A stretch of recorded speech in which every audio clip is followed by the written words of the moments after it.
Hello watch enthusiasts. Now today I have a collection review for Max, and also prompted by this collection I have a sort of a roundup of my favourite watches for under £200, and ones which I would recommend buying. Now this collection it spans a very wide price range, so it runs from less than £100 to well over £2,000 in the case of that Breitling Super Ocean. So this collection clearly shows interesting design cues, and I like the mix of different types of watch, but I think perhaps some of the models in this collection were perhaps ill-chosen, but I'll get into that in due course. Now, firstly we have this Timberland white dial chronograph. So this watch is, as I say, a chronograph. It's a quartz chronograph for about £100 new.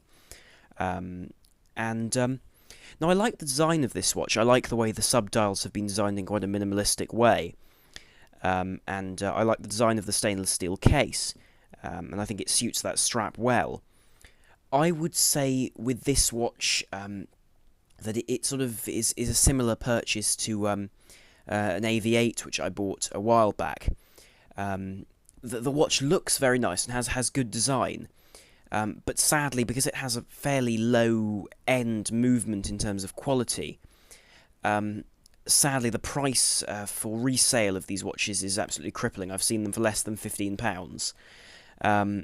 So a nice-looking watch, but not one which I would recommend in terms of resale, because it simply isn't very prestigious in its brand. Next we have this Hugo Boss fashion watch on a rubber strap, and this is a large watch at 46mm, has a PVD bezel and a rubber strap, and I quite like the design of this watch. I like the 6 o'clock date, and I like the hands. They remind me a lot of Zinn's offerings, just as the case reminds me a bit of some Oris watches. But again, with this watch, I have similar issues as with the Timberland. It's simply, I find that fashion watches tend to again exhibit very bad resale values, and are generally made with very poor quality quartz watches imported from China, quartz movements even. So I wouldn't be able to recommend these watches either, I'm afraid. Though I think as a design, this watch is very attractive. Sadly, it's undermined by the quality. Next we have this titanium dress watch from Skagen in Denmark. And I have a soft spot for the way these watches look. I think they're very well designed, and I find the fact that this watch is only 7mm thick very appealing. The fact that these watches are so sleek on the wrist. And they do, as you'll see later in the collection, remind me of some of the Breitling Super Ocean heritage because of the blue and the Milanese style mesh strap. And these watches do have a certain style which one doesn't see elsewhere. My only criticisms of this watch would be, again, the movements are quite cheap Chinese quartz movements, which sadly don't perform as well as a Swiss movement, for example, which wouldn't cost that much more than one of these movements, but hasn't been used. Equally, the bracelets can't really be changed in the same way as a normal bracelet would, because they don't have the same spring bar arrangement as a normal watch with lugs. So sadly, changing this onto another strap wouldn't really be very easily done or possible. But I do like the design of this watch, and they don't tend to lose much value in terms of resale. Equally, the whole watch is titanium, thus making it even lighter than it already is. Now next we have this Invicta Pro Diver, and I have mixed feelings about this watch. Now on the one hand, these are very well priced at about £80, and have fairly good Seiko movements in them. And that's something I appreciate for that price, because one doesn't usually find a Seiko movement at that price bracket. So it is something interesting, and they are 200 meters water resistant with exhibition case backs. and functional bezels, and they are automatic watches with stainless steel cases and so on. However, the fact that they advertise themselves as being a Swiss brand, I think, is far from the truth, because these watches are made in Asia. So I find that deception slightly, it's had a bad, it's given them a very bad name. Equally, they are known for very, very poor customer service. I've known of people who've bought these and had major trouble with the company. For example, the watch arrives not working, the watch is broken on arrival, and Invicta won't help them in any way or won't offer a refund, which I find frankly criminal for a company to sell a brand new watch and then refuse to exchange it if it is broken on arrival. However, I can understand purchasing this watch in order to get that Submariner look and feel, because these watches are very close to real Submariners, apart from the fact they have Invicta printed on the side of them, which is not something I like in watches, but that's beside the point. That's merely my taste and my opinion. And I can understand buying one if one doesn't want to spend the earth on a proper Submariner. But I would recommend spending a bit more on, for example, a Squale or even a Steinhardt. I mean, I personally didn't have a particularly good experience with Steinhardt, but they do make decent watches. So I would recommend investing a couple of £100 more and getting something of really high quality. Finally, we have this beautiful Breitling Super Ocean Heritage, and as you know, this is a watch which I adore. I love the look of this watch. It's very different to other vintage-styled watches like the Black Bay, for example. Despite the fact this watch has a few downsides, which are the fact that it has very minimal lume and none on the bezel, meaning that it's not technically speaking a proper dive watch. But still a beautiful watch and a fantastic one for the price. Though there are better deals out there, I think it is a beautiful watch and completely unique on the market.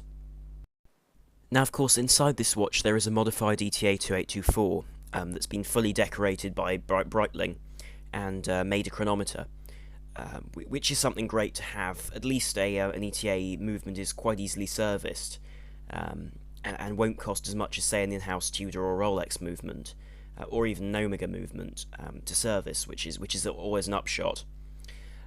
Equally, the size of this watch is quite nice at 42mm, and that bracelet, that mesh bracelet, really is beautiful and suits the watch down to the ground. Now, in my opinion, the blue is definitely the version to have. It's so much brighter than the black, for example, and I mean, the two-tone version is beautiful as well, seeing as it's not really a professional diver. You can go for two-tone, but I think the blue is a really versatile option. Now, in response to the purchase of these sub £200 fashion watches, which frankly don't have very good movements and don't tend to be of the highest quality, I'd like to make a set of my favourite watches for under £200 for the sort of the entry-level buyer, or the more experienced buyer, just for watches which really work as budget watches. So I will include a chronograph, a simple dress watch, a diver, just to give an idea of watches which are very high quality for under £200.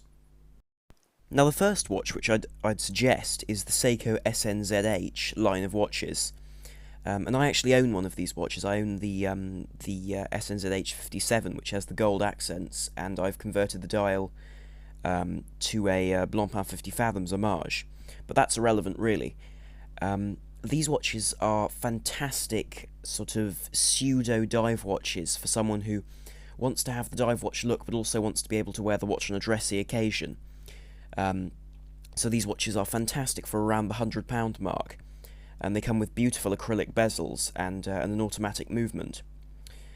Equally, they have polished sides and brushed lug tops, making them very versatile in look, and come on a simple bracelet. One nice feature at this price is the fact that it's automatic with a day and date complication, meaning that you can tell the day of the week as well as the date.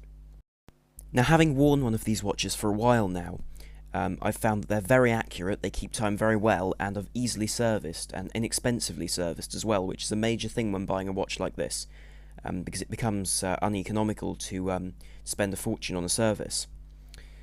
Equally, resale value with these watches doesn't tend to be a problem, with one losing about 20% of the value of the watch, which for £100 is not very much. Now, if one is willing to spend £200 rather than £100, then I can think of no better watch for a sort of a sports type of watch than the new Orient Mako USA 2. Now, this watch combines all the best things of the new 2 Mako line and the original Mako USA. So this watch has a fairly simple dial with with different hands to make it easily legible at night, and I must say these watches have some of the best lume I've ever seen.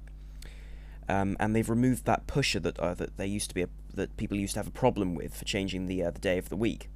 So now these watches are hacking and hand winding. Of course, they're automatic in-house Orient movements, and they're cheaply and easily serviced.